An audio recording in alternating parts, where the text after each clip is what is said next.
whenever we get in a moment where there's really, we're at what I see as the end of stage 5. I don't know if you would agree with that. So this is where, just again, to reiterate, so we've gotten over our skis on debt. The Fed is going to try to print their way out of this. All that does is create inflation. They try to break the back of inflation with high interest rates, but so many people got themselves into debt in the good times on variable interest rates, or that they bought long on something like a bond where it devalues based on what happens with the interest rates. So as the interest rates go up, either people just can't make their interest rates payments, or the debt that they were holding goes down in value. Okay, so you've got this moment where a lot of people are about to lose money, and a lot of people are going to be very uneasy. And you've got the political divide that's continuing to escalate. We saw the last election cycle here in the U.S. where people stormed the Capitol. It was a very sort of unnerving moment.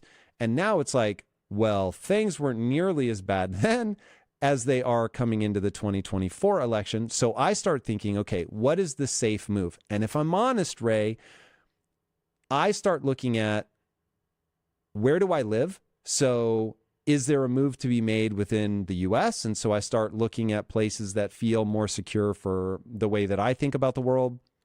Or I start thinking, do I become a more globally mobile citizen? Is there something that I should be thinking about there? I've got a lot of my money in cash. And then one thing that we didn't talk about, which we probably should, you mentioned the word hard money. And so hard money, I'll give my layperson's definition, and then if any of this is inaccurate, please let me know. But hard money being something that has intrinsic value. So gold, precious metals become something that I start thinking more seriously about. Now, I'm what I'll call a digital native, so I think about Bitcoin is something on my radar. I know that you're maybe not a fan. But anyway, that's how I'm thinking about the world. I'm trying to be in cash. I'm not trying to be in anything long. I have, Ray Dalio, I have zero leverage. I don't play with leverage. Even when the money was free, I didn't take on any leverage, because that's the one thing that scares me.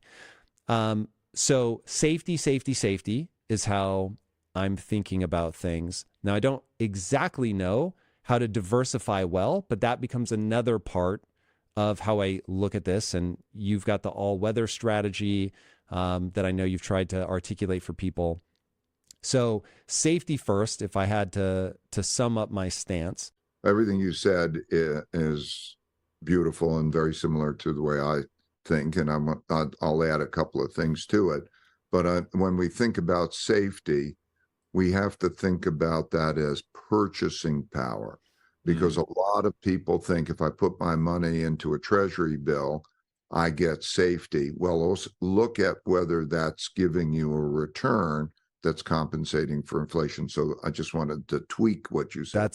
That's a very important tweak. And now you're getting into where I feel undereducated. So how do we then think through that? Before I go there, I want to say, and also here's the other advice. And maybe we're all wrong. Maybe there's nothing to worry about. Okay. So how do I deal with that? Like what this guy Dalio is saying is very crazy, and you know, who knows whether he's right or wrong, and you know, he's been wrong in the past, and who knows if it's right. And simultaneously. So, okay, that's exactly what you said is the way pretty much I look at it, what you said.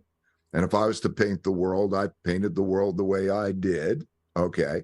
And I have those questions. And then beyond that, I say, you as an individual should think about the total safety, including maybe that terrible scenario doesn't happen. Okay. That's what I'd like you to do. That's what I'd like you to do.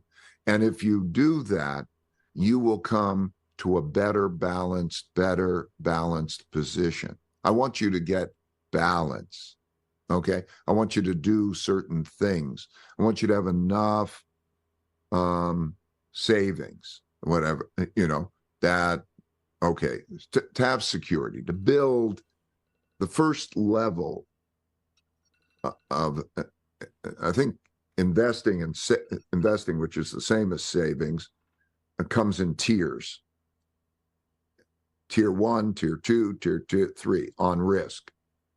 And the first tier is, if everything goes wrong, I'm okay. And everything could be inflation, depression, anything, whatever it is. I lose my job. I whatever it is, I got that thing covered. Then your next level is, okay, what am I going to get the highest returns? What is my best bet? Okay, but start at that level. And then you said the other thing too, that it's not just the investment, it's where am I? Am I in the middle of a fight? Like, I don't want to be in the middle of a fight. Okay, what's it going to be like? So it does have geographic implications. I don't know, maybe it's the state or the state you go to, or the city you go to, or the country you go to, or whatever it is, and there are certain things you can do to say this one's going to be better than that one. Let me give you an example of that. There are 3 things you could do based on these 3 influences. Are you going to be in a place and around people and circumstances that are financially strong? In other words, the income better, are they earning more than they're spending, and they have a good balance sheet? Because that means stability. If you can go through that, then you have stability. Places that are like that are better off. Number 2, do they have internal conflict? Country, place, and is it a hospitable environment for me? Okay, that's the second. And then third, are they in the risk of an international war? Like, I don't want to be where the fighting is. I really don't. I don't want to be safe and stable and so on. So this is a time for looking for such things. Yeah. Okay. While deeply unnerving, I think incredibly important to think through that. Let's talk about diversification, doing that well. You talk about uncorrelated assets.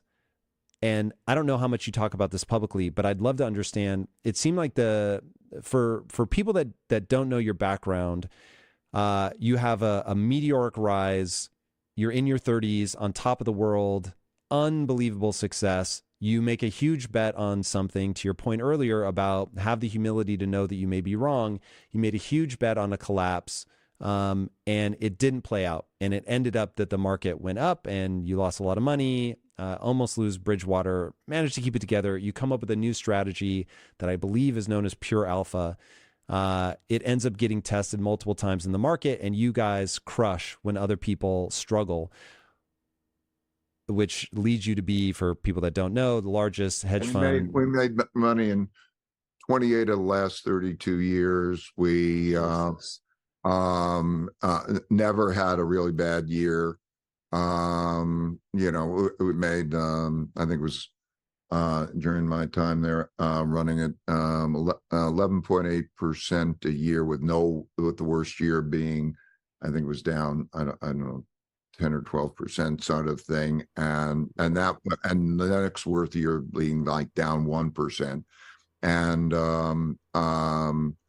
and we did that by simultaneously looking for opportunities and looking for good returning assets that were not correlated.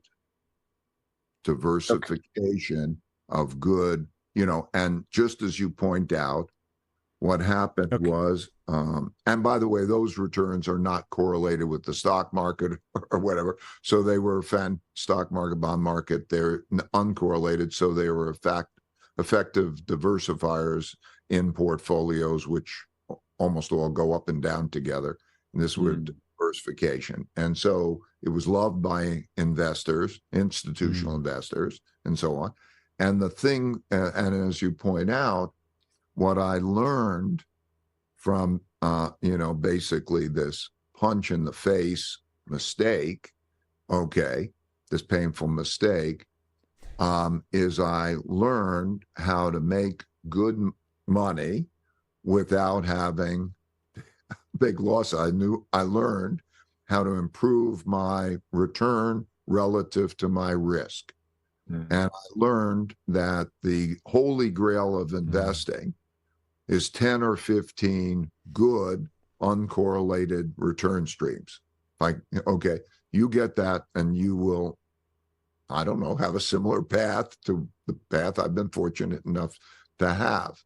And so that's what I want to pass along to people, you go into the COVID year, the one year that we lost, I don't know, it's 10 to 13% or something, was 2022 because COVID came along. I didn't have COVID in our system. We had other things. So that was it. And so there's, something comes along all the time for anything. Everything has its time. And so you put your money in any one thing. You could think, movie theaters are good, and then you get COVID, or cruise lines are good, and then you get COVID, and whatever it is good. Well, it's good sometimes, but there's always something that always is going to mess up the one thing. So you don't want, in my opinion, you don't want more than 10% of your money in anything, and you want, probably you don't want more than 7.5% of your money in anything, and they want to be good different things. And that's the message I'm trying to convey. Right now, one of the things that has me the most unnerved is the attack on the dollar. So you've got the BRICS nations, for people that haven't heard that acronym before: Brazil, Russia, India, China, and South Africa are getting together. And I know this has been going on for quite some time, so I don't know if I should be overly paranoid about that in this moment or not. But again, going back to those indicators that point to a transition from phase 5 to phase 6, do you think there's anything that we can prepare for as we look at the big cycle, as we see this particular moment with the assault on the dollar? Is there anything in the big cycle that can educate us on how to deal with this moment? Just all happens over and over. The decline of the British pound as a reserve currency. Before that, the decline of the Dutch guilder as a reserve currency, all happened for the same reasons, which is, two things are going on. First of all, they're holding all of this dollars, and the stuff that we talked about is going on. And then also there's the weaponization through sanctions of the dollar. In other words, the United States' greatest weapon to use, as distinct from its military weapon, is sanctions. And so sanctions mean you freeze other assets, you freeze assets. Those assets are the bonds. And so that happened with Russia, and there are threats of it with other countries, China, and so on. And there's kind of the thinking, well, if I hold the bonds, can that happen to me? And and then why am I transacting in this other third currency rather than transacting directly? So, for example, the United States share of world trade has declined, and China's share of world trade has increased to become greater. And so if two countries are trading, let's say Saudi Arabia is trading with China, why do they why do they go to the dollars in order to do that? no good reason to go to the dollars, and they don't know that. Then they're worried about holding the dollars because they might get sanctioned. And so you see more of those transactions taking place in other currencies. And then the usefulness of the dollar as a storehold of wealth changes. It's like, think about it in, the most fundamental way. Everybody wants a medium of exchange and a storehold of wealth. So in other words, if everybody's using the dollar in world trade, then you want to save in dollars, because you say, okay, now that's the thing I spend in, and I save in the dollars. But over time, as the share of world trade goes down, why aren't they denominating in like China has a larger share of world trade? Traditionally, the countries that have the world's reserve currency have the largest share of world trade and the largest share of world capital flows. And because the United States has declined, and also there's a worry about that, holding it because of sanctions. I mean, just imagine how the Chinese must feel about having a lot of money in treasury bonds. Like, I would be worried that I would be treated like Russia would be treated. It's not something I would want to hold as a safe asset. And other countries who might feel that they can get sanctioned, and for all those reasons, they're less inclined to hold. And when we call dollars, what we're really calling is dollar debt, because you hold dollar debt. And that's what is a debt? It's a promise to receive currency. So, okay, so now getting out of those things and transacting in other currencies seems to be the safer thing to do for those countries. And so that's the dynamic that's taking place. So it's not an attack on the dollar. It's like, I don't want to hold those things. And so very similar to on the British pound, what happened is the British had the war, and they were the most powerful empire ever in the world. And they had World War II, and they came out of World War II financially in debt, a lot of debt. And who held the debt? All these countries held the debt because that was the residual from that. But they had a problem. They had a debt problem. And so they needed to print more money because it was too much of a squeeze. And then you had, so it deteriorated, and then they sort of said, please hold my debt, please hold my debt. They went to Commonwealth countries, the part of those that were in the former British Empire. And then you had the Suez Canal incident, where there's sort of a war, and everybody realizes, well, hey, wait a second, that British Empire ain't the British Empire, and they're heavily in debt. And then they say, I don't want to own that debt. And there went the British pound. So that's just how the mechanics work.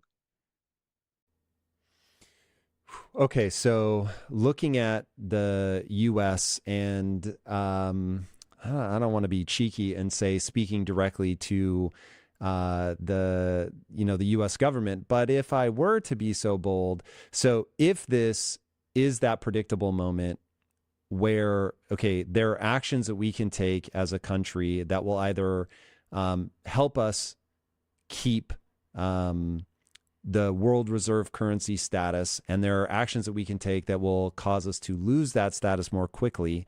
It seems like, okay, you've got the BRICS nations, they are moving away from the dollar. It seems like that card has already been played. I don't know if you think there's anything that we can do to make that easier. But certainly speaking to printing, so one thing that I've heard recently, and this is a really fascinating concept, that when you have other nations that are holding your currency, holding debt, as you said, they're not like hoarding cash, but they're holding a lot of debt. if we print money, what we're essentially doing is externalizing inflation. So we are causing a devaluation of that debt for all the countries that hold us. Now we're in a moment with rising interest rates that's causing us to need to print, but creating this really weird, difficult moment where as we print, then we have a need to raise interest rates. But the reason we're having to print is because we're raising interest rates. So it's a very difficult moment.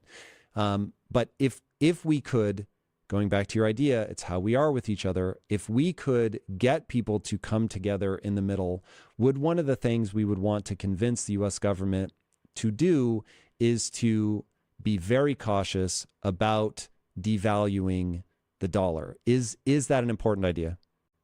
It's more basic than that, and it's more simple, but it's also more difficult. What the reason cycles exist is that the next stage has been determined by what has already happened in the prior stage. So we are in debt a lot.